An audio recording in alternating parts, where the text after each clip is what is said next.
Hey everyone! If you want to remove friends in Roblox, don't worry. I'm going to walk you through a couple of easy ways to do it. Just follow each step carefully. First, remove friends directly in Roblox. Open your Roblox account and go to your friends list. Find the friend you want to remove, click on their profile, and then click on three dots and select Remove Connection. That's it. They'll be removed from your friends list immediately.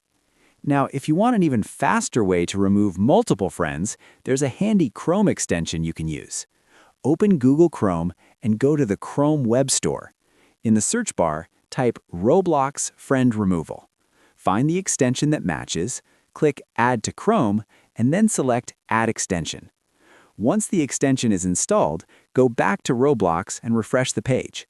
Open your friends list again, and you'll see a small new icon next to each friend. Just click that icon, and you can remove friends instantly without going through each profile one by one. And that's all. Now you know 2 simple ways to manage your Roblox friends. If you have any questions or run into any problems, drop a comment below. I'll do my best to help you out.